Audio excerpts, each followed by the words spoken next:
Oi, turma, do livro Simplesmente Francisco, do José Carlos de Luca, no capítulo 18, Vaso Perfeito. Quanto a imperfeições ou deficiências que ainda nos marquem, convém assinalar que estamos em evolução na Terra, sem sermos espíritos perfeitos. Reflitamos nisso e aceitemo-nos como somos, procurando melhorar-nos, e ao melhorar-nos, estaremos construindo o caminho certo para a espiritualidade maior. André Luiz. A busca da perfeição espiritual sempre foi e continua sendo uma das orientações mais difundidas pelas religiões de um modo geral. No cristianismo, Jesus afirmou que deveríamos ser perfeitos, assim como Deus é perfeito. No budismo, a meta de todo praticante é alcançar a iluminação através da ação correta. Essa questão, porém, somente poderá ser bem compreendida dentro da perspectiva reencarnacionista, pois o espírito somente conseguirá atingir a perfeição por meio de múltiplas existências.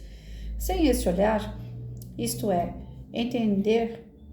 entendermos que cada um de nós tem apenas uma única existência para atingir a perfeição, muito provavelmente a tendência será nos afastarmos do próprio caminho espiritual, por considerá-lo humanamente inatingível.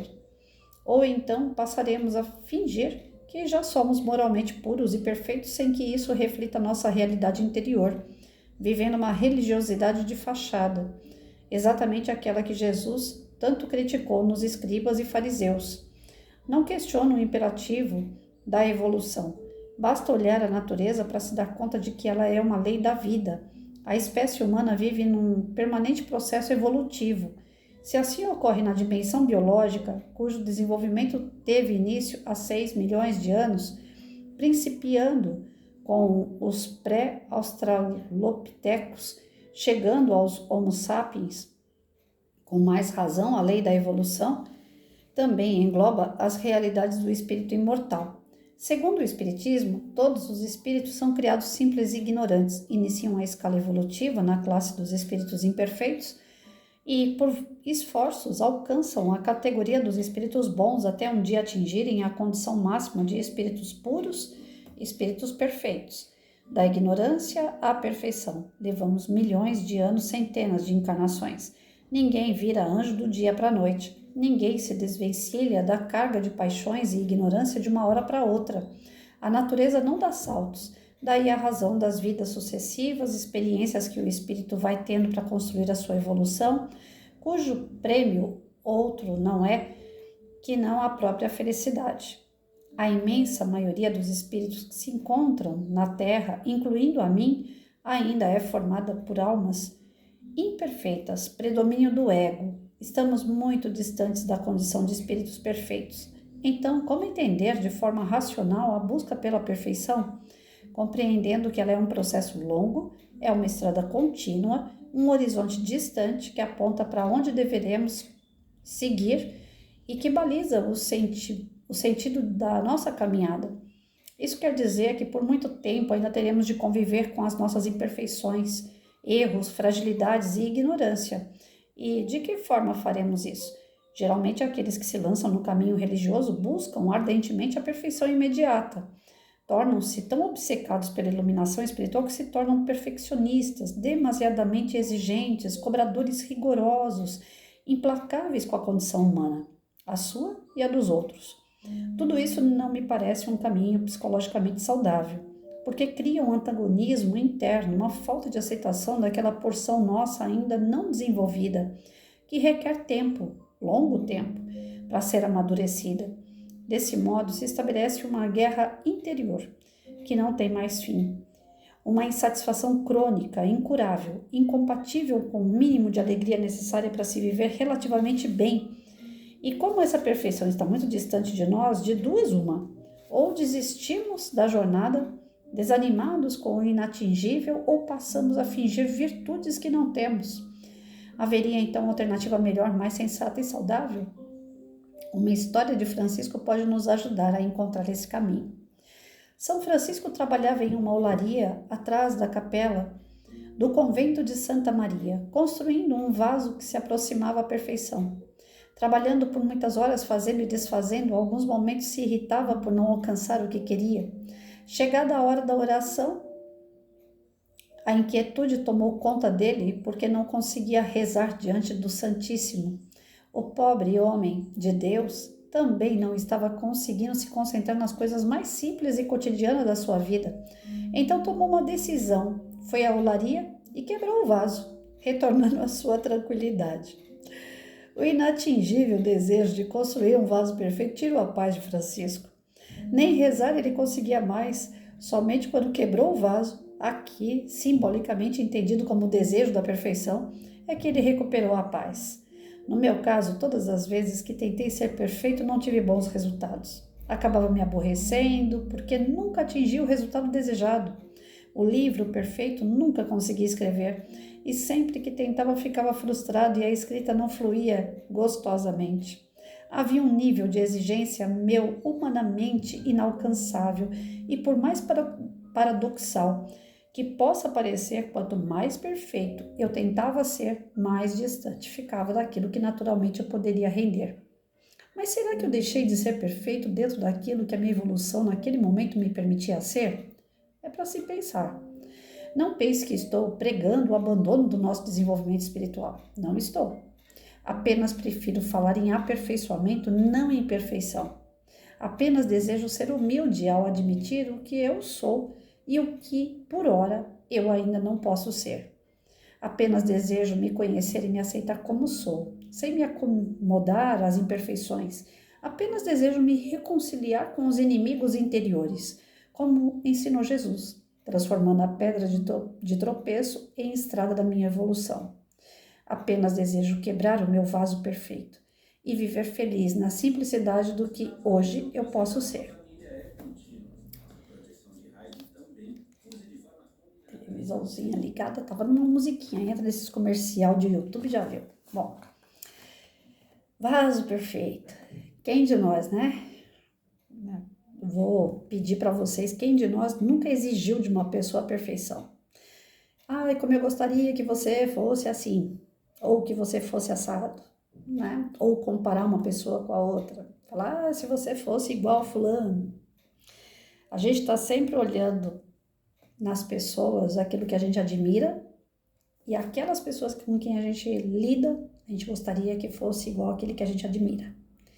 Né? Quem nunca assistiu uma novela, viu um casal romântico lá na novela, fala, nossa, meu marido bem que podia me tratar igual aquele homem, né? Os príncipes e castelos que a gente cansou de assistir de filmes da era medieval, príncipes que salvavam as princesas dos dragões, né? Quantos de nós já não olhou o filho do outro e falou assim, nossa, que menino comportado, amoroso, né? Meu filho bem que podia ser assim comigo, né? Podia ser amoroso, ele podia ser mais comportado, mais disciplinado. Quem de nós nunca olhou algo que achou que era lindo, maravilhoso e não desejou para si? Não digo em termos de inveja, não. Digo assim, de achar que é perfeito do outro, né? Que a grama do outro é mais verdinha e que a nossa também podia ser. E às vezes a gente até luta para nossa grama ser verdinha, né? E nem olha do vizinho. Mas essa grama verdinha que tanta gente deseja, às vezes dá tanto trabalho, dá tanta dor de cabeça e tira a paz, né? E se tira a paz não é bom. Tudo aquilo que vocês perceberem que tira a sua paz não é bom, não é. Mesmo que isso aparentemente seja para nossa evolução, para nossa melhoria, seja material, espiritual, emocional, psicológica. Se tira a sua paz não é bom, não é. Convivência com pessoas, né? Tudo aquilo que estiver em sua volta, observe bem, que você acha que poderia ser melhor e você luta para ser melhor e aquilo está te dando muita dor de cabeça, não é para o seu bem. Uma coisa é a gente ter provas e expiações. Algumas provas e expiações nós pedimos no plano espiritual. Nós temos esse direito, Deus nos dá esse direito. Ele fala, olha, você errou nisso, nisso, nisso. Aí vamos lá, Patrícia na outra encarnação, ela bebeu demais, né? Então enchia os canecos todo final de semana, eu tinha a prática da bebida, vamos supor. Aí na hora que eu chego no plano espiritual com o fígado todo lascado, porque na outra encarnação eu só bebia, né? Eles vão falar para mim assim, olha, na próxima encarnação você tem o direito de vir doente, com problema de gordura no fígado, cirrose, algo que os médicos não vão conseguir resolver, para você poder sentir a importância de ter um fígado bom, saudável. Ou nós vamos te dar aí a prova de você passar, né? Você vai morar num lugar onde tem muito boteco. Você vai ter saúde. Ou você vai expiar o que você fez com o seu organismo, através da dor, do sofrimento, e limpa teu organismo, limpa teu perispírito, ou você vai para um bairro onde tem muito boteco e você vai ser provado o tempo todo para entrar nesses botecos. Toda vez que você passar, alguém vai te chamar para você entrar nesses botecos. Então você tem a prova e tem a expiação. O que você quer? Eles colocam isso. Algumas situações nós temos esse merecimento, né? E aí você fala, não, eu quero ir para um lugar onde tem boteco, não quero ir doente. Então eu vou passar essa prova. Eu não vou entrar em boteco nenhum. Só que aí você encontra o príncipe encantado. Patrícia vai lá e encontra o príncipe encantado que está dentro do boteco, né? E aquilo começa a agravar meu problema, porque eu não quero entrar no boteco, mas eu preciso do príncipe. Eu quero o príncipe porque ele é o cara da minha vida. Tá começando a enrolar meu meio de campo, né? Aí, para não enrolar totalmente meu meio de campo, eu tento fazer com que aquela pessoa chegue no grau que eu tô, da consciência de que não pode entrar no boteco. Mas eu conheci ele lá dentro do boteco, eu sabia que ele bebia. Aquele relacionamento, eu tô exigindo que o outro seja bom, que ele seja perfeito, que ele não beba, que ele não tenha problema com álcool. Eu tô querendo que o outro haja como eu. Eu estou perfeita aqui na minha, eu estou firme no meu propósito, eu não vou beber. Só que eu quero que o outro também não beba. Eu estou complicando meu meio de campo. Então eu posso exigir de mim, sem sofrer. Então eu não entrar no boteco e não estou sofrendo, tá tudo certo. Eu estou passando pela prova na tranquilidade. Eu estou aprimorando meu espírito de verdade. Mas se cada vez que eu passo na porta do boteco, eu sinto um desejo enorme de beber, e aquilo me martiriza, aquilo me faz sofrer, porque eu não estou bebendo. E ainda quero que uma outra pessoa faça a mesma coisa que eu, sabendo que ela já estava ali quando eu conheci, eu estou enrolando meio de campo. Então eu sofro duplamente. Sofro porque eu não bebo, sofro porque a pessoa que está ali eu não quero que beba. Então, quando a gente começa a querer vasos perfeitos, né, que a gente quer perfeição em tudo e em todos, a gente sofre. Não é que a gente tem que largar de mão a nossa perfeição moral. O De Luca foi bem claro aqui. Não é que a gente tem que largar de lado, mas às vezes tem coisas que ainda não é pra gente fazer. Tem coisas que ainda não dá conta de fazer. E se a gente sofre, se a gente está se martirizando, não é bem-vindo aos olhos de Deus. Não é. Então, muitas das coisas que nós tentamos fazer, que nem foi falado do Francisco, né? Ele tentando fazer o vaso perfeito, ficando nervoso, ficando irritado, no mínimo já xingando ali, né? Não conseguia nem fazer as orações dele. Pensa, Francisco de Assis não fazia oração porque estava nervoso. Num momento desse, se ele tivesse os obsessores que tanto nós temos, já tinham se juntado a ele. Porque nós ainda temos esse problema. Nós não somos evoluídos. Se a gente começa a dar margem para sentimentos ruins, a gente ainda consegue os obsessores que estão aí em volta, esperando a gente dar uma escorregada. Então, trazer nervosismo, trazer desequilíbrio à nossa vida, porque nós queremos algo que nós ainda não atingimos e que as outras pessoas que estão em volta também não estão atingindo. Patrícia é a rainha da perfeição, da perfeição, né? De querer ser perfeccionista. Quantas vezes? Nossa, não foi nenhuma nem duas. Né? O meu marido, quando a gente começou o casamento, no começo tinha até atrito de verdade, né? Aquela coisa assim, pô, você não tá vendo que eu acabei de limpar, acabei de arrumar? Tinha os tapetes de casa no formato do rejunte, né? Eu comprava tapete do tamanho de 2 peças de azulejo, então era tão perfeccionista que o tapete tinha que ficar na ponta do rejunte, na lateral e na ponta do rejunte no final, né? Então dava umas 3 peças de azulejo, de comprimento e de largura, umas 2 peças. E eu deixava sempre na ponta, o tapete na ponta do rejunte, ficava ali quadradinho, né? Retangular, melhor dizendo. Aí meu marido passava com aquele pé de ogro que ele tinha, desse tamanho. Meu marido passava, pá, pá, pá. Na hora que ele batia o pé, o tapete saía do lugar. Eu passava e arrumava o tapete. Ele ia lá, passava, atrapalhava o tapete. Então dava muito atrito. No começo que eu falava pra ele assim, escuta, você não tá vendo que você tá deixando o tapete torto, não? Aí no começo ele falava, poxa vida, mas eu não posso nem andar dentro da minha própria casa. Eu falei, não, andar você pode, mas não atrapalha o tapete. Deixa o tapete quieto no lugar. Você tá tirando o tapete toda hora. Aí você passa e eu tenho que ir lá e arrumar.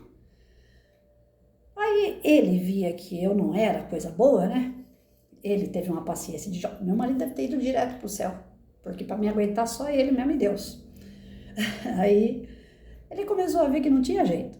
Que ele ia se estressar se ele ficasse, né, nervoso cada vez que eu chamasse a atenção dele, porque eu ia chamar mesmo, era de mim chamar e era dele atrapalhar. Então, alguém ia ter que ceder.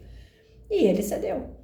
Ele passava, de um tempo depois, né, que a gente ficou junto, que a gente já estava junto, ele passava, quando ele via que tirou o tapete do lugar, ele olhava pra minha cara e fazia assim, peraí, 4 dedos aqui, 4 dedos aqui, 4 aqui, 4 aqui, ó, tá retinho, arrumei.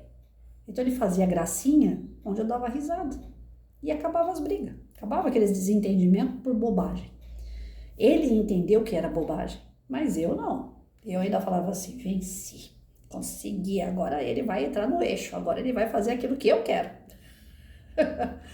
Você olha para trás, isso foi coisa de 30 anos atrás. Você olha para trás, você fala, meu Deus, como você foi besta, Patrícia. Ele estava certo. Ele conseguiu driblar aquelas situações de uma forma positiva. E eu levava ferro e a fogo. Quem sofria? Eu. Ele não sofria. Ele tirava barato das circunstâncias. Então, teve uma vez que nós dois brigamos feio. Ele estava na polícia militar já. Nós dois discutimos e geralmente as nossas discussões eram em torno de dinheiro, né? Que ele era mais cabeça de borboleta e eu era mais sargentona, né? Aí nós discutimos feio, brigamos. Ele tinha largado a bota dele da PM na porta da cozinha. Eu não esqueço desse episódio de nunca, nunca. Ali ele me mostrou o que é um casamento no respeito, um casamento que perdoa, que ama, incondicionalmente. Ali ele me mostrou de verdade. Eu não esqueço esse episódio e eu acho interessante falar. Não que a gente estava certo no que eu, principalmente, eu fiz, né? Tinha uma bota dele da polícia militar, que é aquelas botinas desse tamanho, né? Pesada. Tava na porta da cozinha. Aí discuti, falei, e ele me largou falando sozinha, virou as costas pra mim, que ele tava no horário de serviço, ele já tava no horário de trabalhar. E ele era CDF no serviço dele. Deu o horário, acabou a conversa, né? Ele virou as costas e me deixou falando sozinha. Ai, gente, catei aquela bota que tava na porta da cozinha. E mira boa naquela época eu tinha, né? E eu, pá, acertei aquela bota no meio das costas dele. Ele botou a mão nas costas, olhou pra trás, do tipo, né? Doido pra poder falar alguma coisa. Eu falei, agora eu vou apanhar. Corri pra dentro da cozinha, tranquei a porta. Falei, agora o bicho vai pegar. Do jeito que ele me olhou, eu falei, agora sim, agora eu vou apanhar aqui. Corri pra dentro da cozinha, fechei a porta, fui pra janela do quarto lá da frente. E nisso ele saiu pro quintal. E não tinha tela na minha janela naquela época. Quando eu fui sair na janela, que eu ainda fui pra xingar mais. Mulher é terrível, né? Olho pra trás, que vergonha. Aí eu fui pra janela pra xingar, mas ele pulou na janela, me deu um beijo, falou assim, eu te amo, viu? Vê se você não esquece disso. Eu falei, eu bati nele e ele ainda disse que me ama. Então, assim, às vezes alguém tem que dar o braço a torcer no relacionamento para que as coisas dê certo, né? E ele dava bastante, bastante. Eu não posso reclamar isso, não. No dia que ele não deu o braço a torcer, nós dois tivemos que dar uma afastada um do outro, porque realmente ele era o mais flexível, eu não era.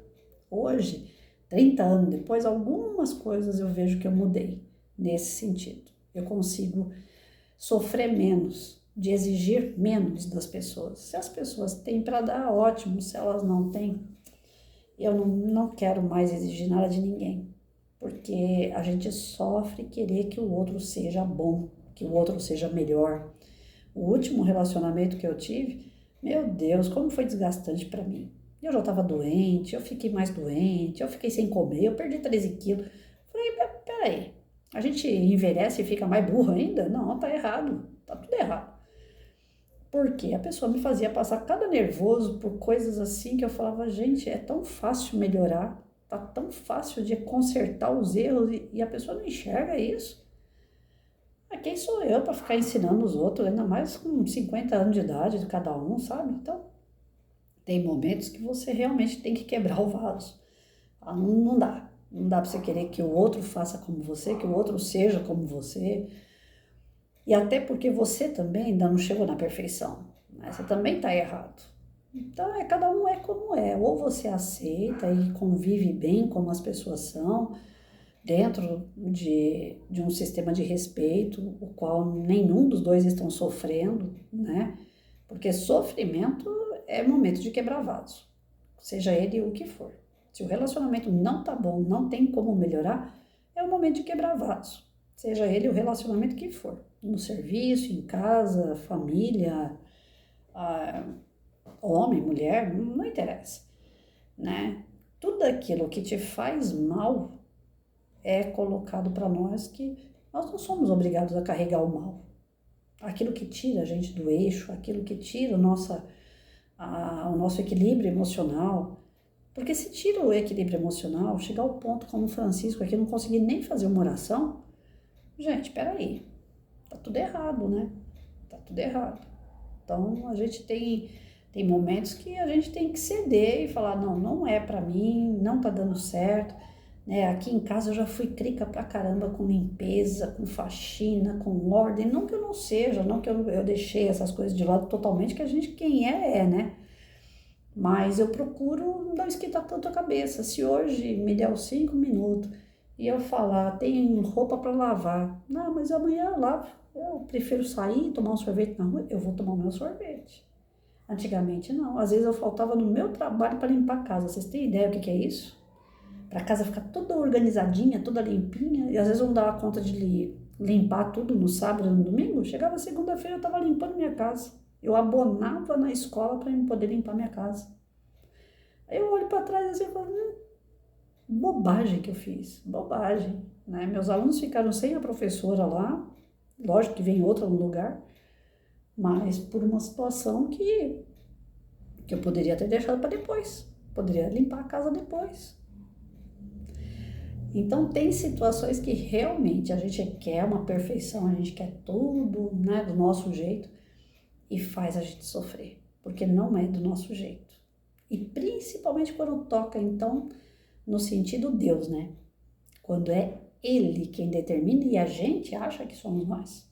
Ah, não, mas eu quero, mas Deus não quer. Aí você sofre. Não, eu quero ser enfermeiro.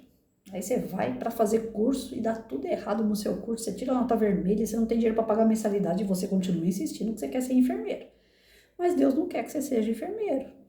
Tá mostrando que aquela porta tá fechadíssima para você, tá dando tudo errado, mas você continua querendo ser enfermeiro.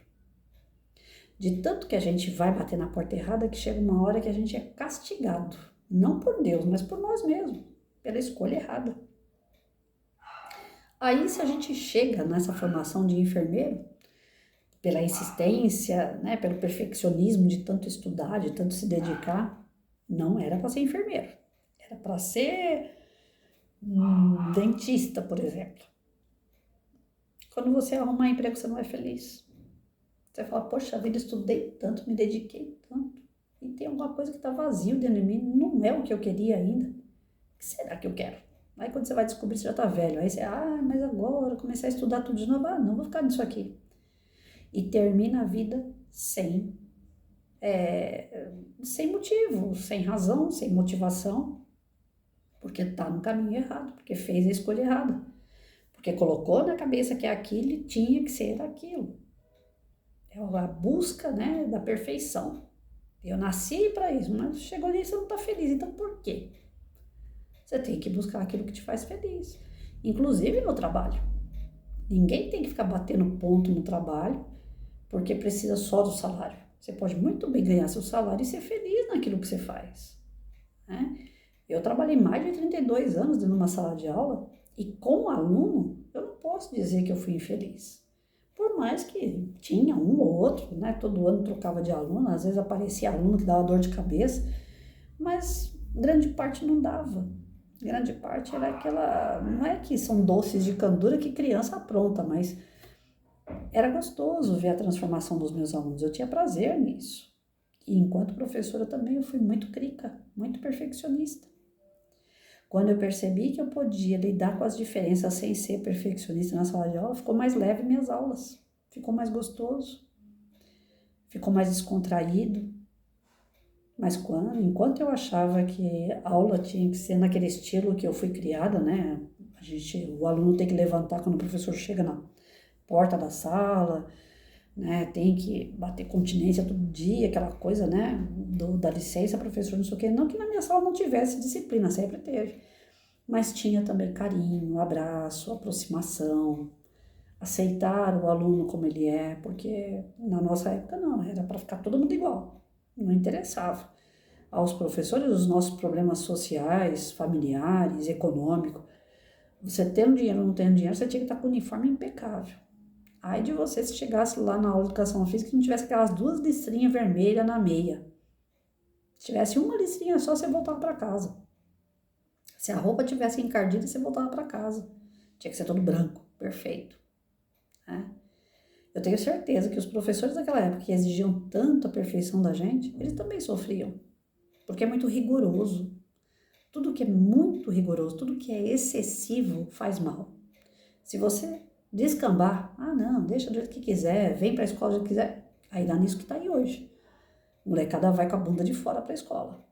Os moleques vão usar droga dentro da escola. Não pode ser nem tanto ao céu, nem tanto à terra. Quando você exige demais, você sofre também, porque aquele veio sem camiseta, aquele ali veio sem a meia, aquele ali veio de calça curta. Quem está por trás da administração disso sofre, porque tem que ficar chamando o pai, tem que ficar. Por isso que tem professor hoje que fala: não quero saber de nada. Se quer estudar, estuda, se não quer, problema dele. Tá errado. Mas tem professores hoje que lavam as mãos, por quê? Porque ele não quer sofrer. Porque quando ele exige do aluno, ele sofre. Eu era do tipo que eu marcava no caderno: você não trouxe caderno hoje? Você não trouxe livro hoje? Sabe aquela história de ponto positivo e negativo? Nossa, aquilo enchia meu saco. Desculpa a expressão, mas perturbava aquilo lá. Porque você tinha que ficar somando depois quantos positivos o cara teve, quantos negativos ele teve, para ver se você aumentava a nota dele ou você diminuía a nota dele. Aquilo ali era um horror. É o extremismo, né? De você querer a perfeição do aluno. Que bom, ele trouxe o livro todas as aulas, 10 positivos para ele, então ele tirou 8 na prova, eu vou dar 9 para ele. Porque é um excelente aluno, ele trouxe o livro. É obrigação do aluno trazer o livro. Se ele não traz, quem se dá mal é ele mesmo. Não precisa nem de ponto negativo para isso. Só que eu custei a entender. Então eu ficava ali, a ferro e a fogo, ferro e a fogo. Uma noite, foi até engraçado lembrar essa história de ponto positivo e negativo. É a última, hein? Uma noite eu tô saindo do colégio, eu tinha dado um negativo só. Só teve um garoto para quem eu dei um negativo. Aí eu saí, eu era muito dura, muito rígida. E isso também, como eu acabei de falar, atrapalha. Porque a gente fica sofrendo. Quando eu cheguei na porta da escola, junto com alguns garotos, indo embora para casa, 11 horas da noite, não tinha ninguém na rua que fosse conhecido, só os alunos, eu escutei um garoto gritar lá de trás, no meio da molecada, ele gritou: sua filha da mãe, né? Outro nome que ele falou, você me deu um negativo. Aí quando veio, passou assim perto da minha orelha uma pedra. Lá do fundo, ele me xingou e mandou uma pedra. Aí tinha um aluno do meu lado, o aluno falou assim: professora, isso aí eu acho que é com a senhora. Eu falei: eu sei, é comigo. E eu só dei um negativo essa noite. Eu não vou nem olhar para trás para saber quem é. Eu sei quem é. Aí eu fui embora, não falou mais nada, os alunos me respeitavam, ninguém falou nada. Aí eu fui para uma delegacia no outro dia, conversei com o escrivão, falei: e aí, o que eu faço? Porque eu vou ter que fazer um BO. Hoje foi uma pedra, daqui a pouco é um tiro. As consequências de exigir tanto dos alunos chegou a esse ponto. Então, teve um momento que eu falei: eu não quero mais isso para mim. Né? Se ele não quer fazer lição, se ele não quer trazer livro, se ele não quer estudar, eu não posso deixar ele fazer o que ele bem entende. Eu vou ter que limitar ele de alguma forma.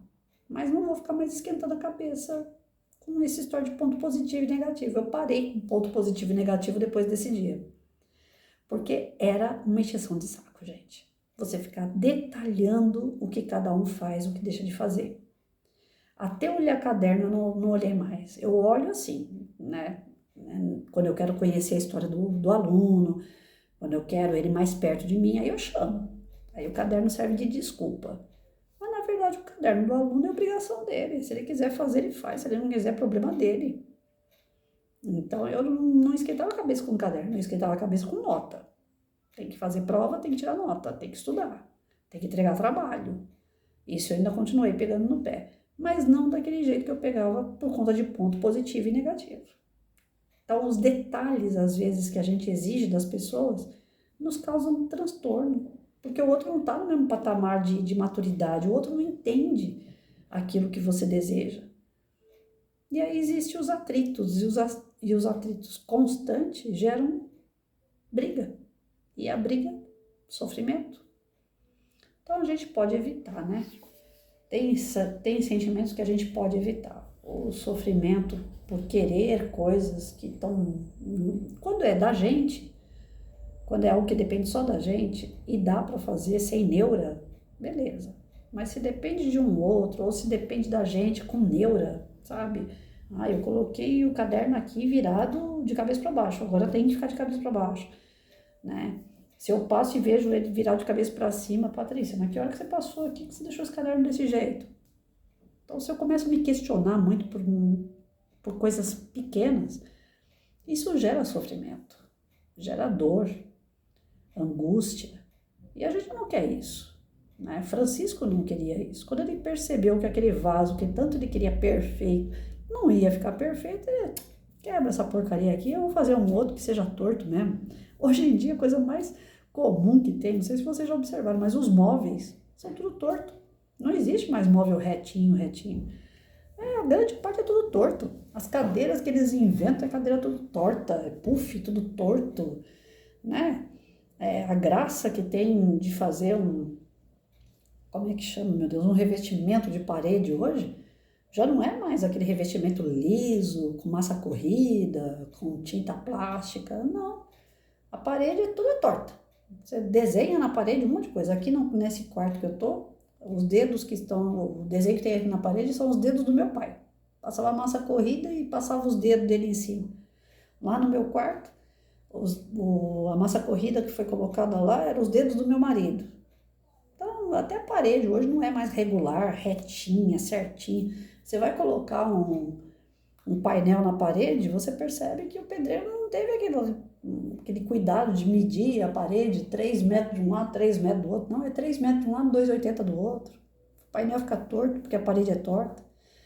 Então, se a gente for ficar na neura da perfeição não, do perfeccionismo, é sofrimento. Muito disso traz sofrimento de verdade. Tem outros que, pelo amor de Deus, né? Também não pode, que nem eu falei, não é nem tanto o céu, nem tanto a terra.